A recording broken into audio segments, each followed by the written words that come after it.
आज विपिन जी ने बहुत अच्छे ढंग से शंखनाद ऑलरेडी कर दिया है एक नए युग परिवर्तन का। और जो दिन भर मैं सुन रहा हूँ अलग अलग स्पीकर्स को, तो इस पे और भी ज्यादा मेरा कॉन्फिडेंस बढ़ गया है कि ये अब होते ही रहेगा। ऑलरेडी बहुत सारे टॉपिक्स पे बात हो चुकी है, इनोवेशन, एंटरप्रेन्योरशिप, एजुकेशन। थोड़ा सा मैं अलग टेक्निक पे बात करूंगा, अप्रोच पे बात करूंगा कि इन सब चीजों को अचीव कैसे करना है।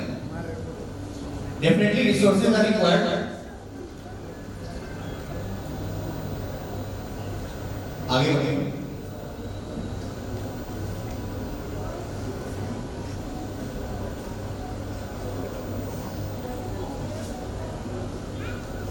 पॉवर्टी से हम थोड़ा आगे बढ़ चुके हैं और धीरे धीरे जो हमारा पॉवर्टी के ऊपर जो भी हम एक्शंस लेते थे उसका इफेक्ट भी हमको मिला है, बहुत ज्यादा नहीं मिला है।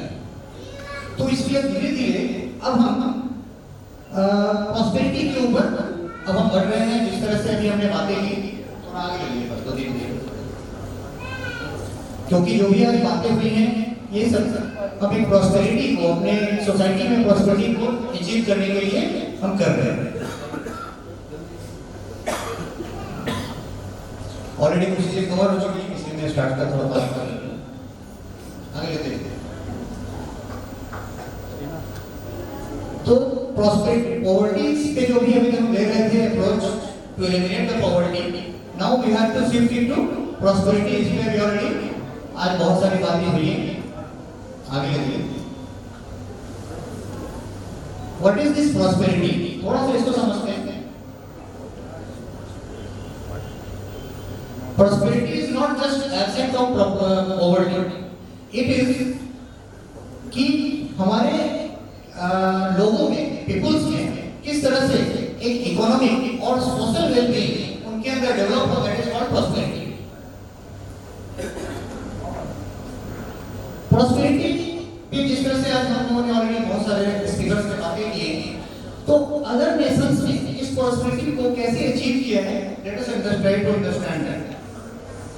यूनाइटेड स्टेट्स जो कि आज से जस्ट 100, 110 साल, 120 साल पहले 1900, 1890 के आसपास में अगर देखा आपने, it was poorer than many countries in the world.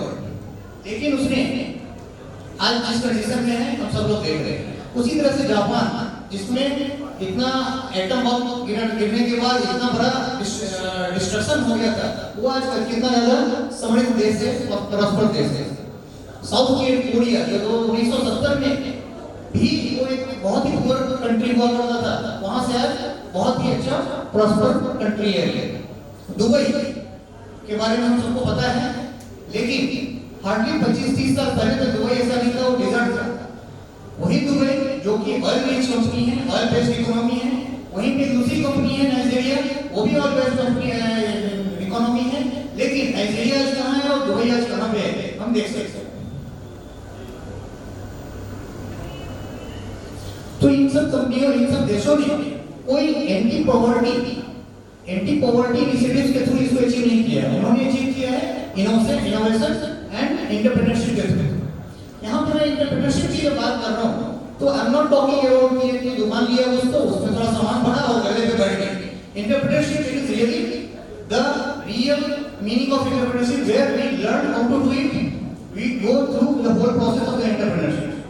लेकिन उस पर भी मैं नहीं जाऊंगा, मैं I will talk about the little about the innovation.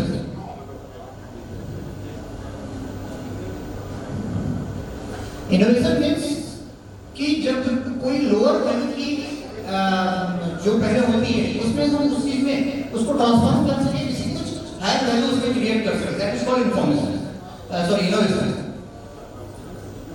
लेकिन उसका जब इकोनॉमी के ऊपर जो इम्पैक्ट होता है, उसके बेसिस पे हम 3 तरह के अलग अलग इनोवेशंस को देखते हैं। फर्स्ट इज एफिशिएंसी इनोवेशन, जहां पे हम रिसोर्सेज को प्रॉपर्ली यूटिलाइज करके उसमें हम एफिशिएंसी, अपने एफिशिएंसी को बढ़ाते हैं। किसी भी कंपनी के एफिशिएंसी को, सपोज कहीं पे लाइट को कैसे रिड्यूस कर सकते हैं, इलेक्ट्रिसिटी कंजम्पशन कैसे रिड्यूस कर सकते हैं, इस तरह से एफिशिएंसी बढ़ाते हैं जिससे कि हमारा कॉस्ट उसका रिड्यूस होता है। लेकिन इसका एक नेगेटिव इम्पैक्ट ये है कि इसमें जॉब रिडक्शन यहाँ पे होते हैं, इसलिए ये यूनिवर्सल भी जरूरी है, लेकिन इसके अलग बैड इम्पैक्ट नहीं है। सस्टेनिंग यूनिवर्सल में जो कम प्रोडक्ट्स ऑलरेडी हमारे चल रहे होते हैं उसको और ज्यादा इंप्रूव करके, उसकी ज्यादा और क्वालिटी को इंप्रूव करके हम जो करंट मार्केट है हमारा ऑलरेडी अभी, उसको ही उस प्रोडक्ट को हम उनके पास सेल करते हैं, जिससे कि हमारी सस्टेनेबिलिटी बढ़ती है, मतलब ज्यादा दिनों तक मार्केट में टिके रहता है। The third most important innovation जिसके बारे में आज आपसे मैं बात करूंगा, that is called market creating innovation. Market creating का मतलब क्या है? थोड़ा पहले दोनों वाले में वापस आते हैं, एफिशिएंसी और सस्टेनेबल वाले में। जब हम वो इनोवेशन करते हैं उससे कोई नया मार्केट क्रिएट नहीं होता, हम उसी ओल्ड मार्केट को ही हम काम कर रहे होते हैं, सो कुछ और लोग ऐड नहीं होते हैं उसमें, नया कोई कंज्यूमर ऐड नहीं होता है। लेकिन व्हेन मार्केट क्रिएटिंग इनोवेशन में हम बहुत बड़ा एक मार्केट को उस पर्टिकुलर बिजनेस में ऐड कर पाते हैं, जिससे कि एक बहुत बड़ी इकोनॉमी में बड़ा इम्पैक्ट आता है। Let us go into this detail of this market creating innovation. ये क्या होता है?